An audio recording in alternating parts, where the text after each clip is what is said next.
Tommy was pacing between the twin beds of room 209 at the Wearside Hotel. "Fuck this," he said out loud. He was still in his underpants when he had talked himself into one last look at this week's enemy, Orion Savage, the new face of rock and roll rebellion. He threw the paper across the room and it whipped cracked into the wall, sliding limply behind Orion's bed. His arms were burning with the need to throw something else, something harder.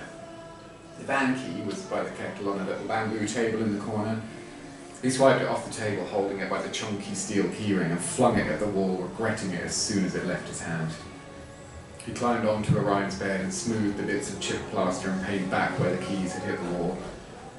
Aside from a tiny fleck of bare plaster, you couldn't tell anything had happened. That fleck was noticeable, though.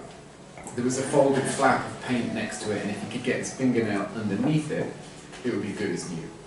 He held the main chunk in position, but before he could get his fingernail anywhere near it, the whole thing crumbled, raining beige dust onto the pillow. He sat on the bed in his pants. He picked up the phone and hit 9. The dialing tone purred with possibility. He tapped in Polly's number, knowing it was a stupid idea. He just wanted to hear a different voice. "Hello?" She sounded surprised and confused, but that was how she always answered the phone.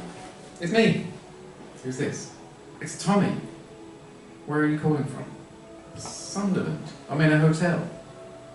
"Oh. Wait, am I in Sunderland? It's so weird, I can't even remember which town is which." "Tommy, I can't talk right now." "Oh, I can call you back later." She covered the mouthpiece and said something to someone in the room with her. "Who are you talking to?" "I have to go." She sounded completely out of it. "Who are you with? I can't talk with you now, Tommy." She hung up before she finished saying his name. Her voice had been rising like she was about to shout at him. He dialed her number again. A different voice answered.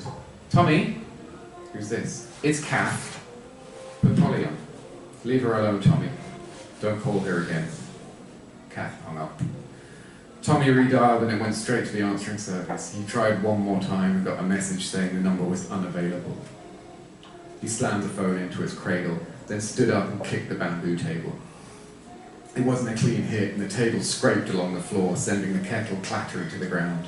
For a second he felt nothing, and then his baby toes sang out in sweet fury. He hopped back onto the bed, clutching his foot, taking deep breaths, whispering curses. The pain kept rising. He took a long breath in and slowly out, tentatively bending the toe. What was Kath doing, blocking him from Polly's phone?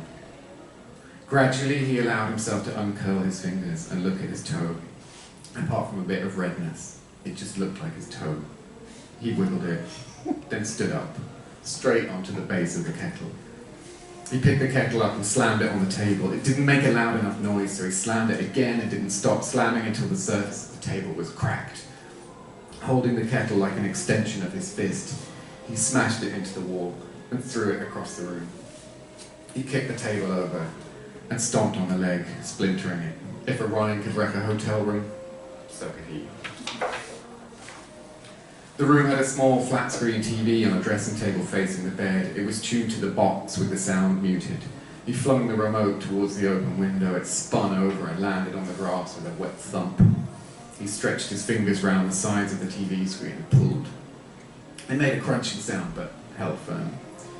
He wiggled it upwards and side to side, but it wouldn't give. It was bolted onto a metal frame attached to the wall.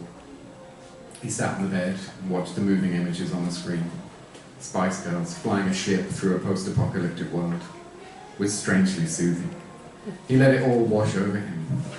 Then he saw Polly and Orion in his head, strung out, naked, laughing at him. He stood up in a white rage and punched the TV screen right in the middle. A black shape opened up with lightning bolts of green and purple distorting the image all the way to the edge of the frame. He put his hands on his face. He hadn't meant to do any of it. He just wanted to talk to her. He picked up the bamboo table and tried to straighten the leg, but it came off completely.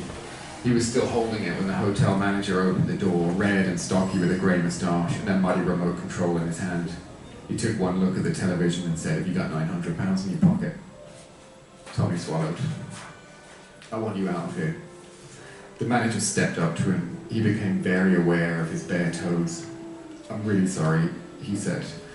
He wanted to go back in time and make a different choice. He had ruined everything in one red second and it had not been worth it. Bradley and Alex appeared in the corridor behind the manager. The manager grabbed Tommy by the arm and dragged him to the wardrobe. 5 minutes and then I want you out. Tommy looked at the boys in the doorway. I'll get Orion, Alex said. On the television behind the black shape, there were 5 young men dancing in formation, surrounded by palm trees. It took him a second to clock that the one in the vest, with the eyebrow piercing, was Kenny. There was nothing Orion or Steve could do. Tommy sat in the van alone, waiting for the others to pack their things. He'd been handed a bill for the damage, and Alex and Bradley had watched him getting his ass kicked by an old man. They'd stood by in reception, smirking while he tried to stop his lip from quivering. The manager was standing by the front door with his hands on his hips. Tommy watched him from the van. Fascist, he said. He started the engine and reversed out of the car park onto the road. He sat, idling, waiting for the others until a car came up behind him. There were cars parked on either side of the road and no room to maneuver. He put the van in first and pulled away sharply, but he was closer to the parked cars than he realised. The side of the van scraped across the tail light of a Nissan Skyline and dragged it forward into the back of a Ford Escort. Tommy looked in the wind mirror. The Nissan's alarm was going off. The car behind him was honking its horn. The hotel manager was walking over. Tommy hit the accelerator and fled.